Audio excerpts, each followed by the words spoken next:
So last night was the final Democratic debate before Saturday's South Carolina primary.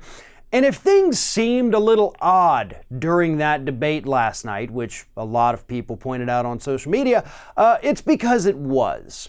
What we saw last night kind of ran contrary to what we had seen in previous debates. Now, previously, when you talked about big, bold ideas, progressive ideas, Medicare for all, debt-free college, universal child care, those topics were met with wild applause, whereas the ones saying that things like this just aren't possible would get booed. Last night, kind of flipped. People like Bloomberg were getting wild applause, Buttigieg wild applause for telling us all the things we can't do, all the goals that we should just get rid of, whereas Bernie and Elizabeth Warren, anytime they'd attack one of these two people, were roundly booed, and people started wondering what the heck is going on here. And then the truth came out about halfway through the debate. Turns out that audience was in fact rigged, essentially, by the DNC and CBS and the state Democratic parties, because they decided to charge anywhere between $1,750 and $3,200 for tickets just to walk through the door. So that audience was packed with the wealthy elite, high-dollar Democratic donors, people who could afford to go sit in that auditorium for 2 hours of their lives for about $2,000. Average working-class Americans, not only could they not afford that, but even if they could, they probably wouldn't do that because it doesn't serve a purpose.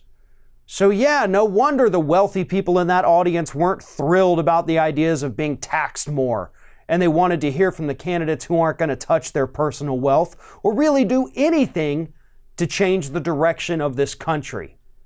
The DNC does this on purpose. This is not the first debate where this has happened, and it certainly won't be the last.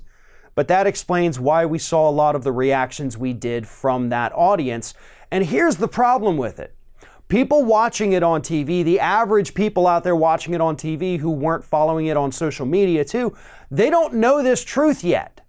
They don't know that that audience was packed, that this whole thing was rigged against the progressives.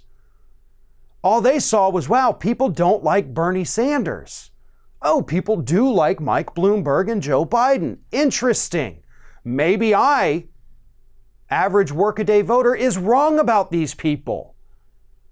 That's what that does. It gives the perception that Bernie is not popular and Michael Bloomberg is. So that's the harm there. That's the danger of that. If this was just a closed-door debate and nobody could watch it on TV, it wouldn't matter. You could charge $10,000 for a ticket for all they care. The wealthy elite would pay it because they're stupid sometimes with money. But this was unfair. This was rigged.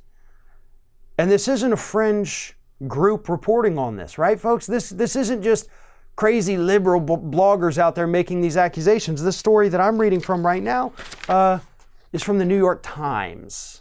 The New York Times also talked about this. This is mainstream now. The public is going to understand this. They cannot hide this anymore, and they're going to face a lot of questions and probably a lot of backlash for this.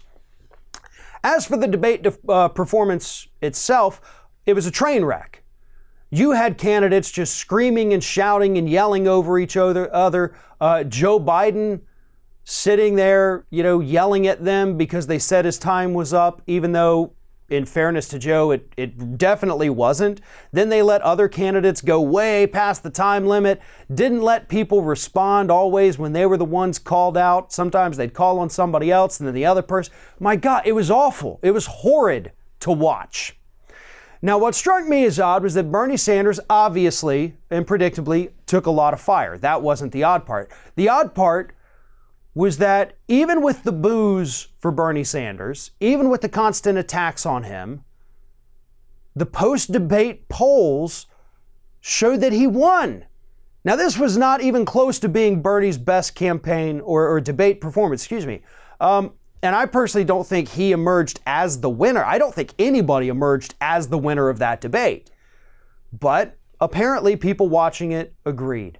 So Bernie Sanders goes into this debate as the front runner, walks out of this debate as the front runner, So all of these attacks, all of this shouting, even the rigged audience itself didn't even make a dent in Bernie Sanders' campaign. And that's how you know that he's the real deal. One of today's video sponsors is NewsVoice. NewsVoice is a news aggregate that pulls stories from all major news sites, as well as international and independent media, in a personalized news feed. And each news story shows multiple different sources, which are all clearly tagged with their bias and perspective. And NewsVoice is completely ad-free. They do not depend on any corporate sponsors. And that's why your financial support is so important. You can click the link below this video and head over to the NewsVoice Kickstarter. They're raising money to hire more investigative journalists and more news readers so that this election cycle, 2020, we can finally cut through all the fake news and know what's really happening. NewsVoice has a lot of projects that they want to get off the ground before the election takes place, but they need your help in order to do that. So once again, follow the link below in the description of this video and help out NewsVoice in any way you can. After all, NewsVoice is shaped by its readers. You can upvote stories that you find interesting, you can add stories, you can add missing links that you think give people a better understanding of the story. For the first time ever, there's a completely open and democratized platform for news that is completely free from any corporate influence. So once again, the link in the description of this video, head over to NewsVoice Kickstarters and let's fix the news together.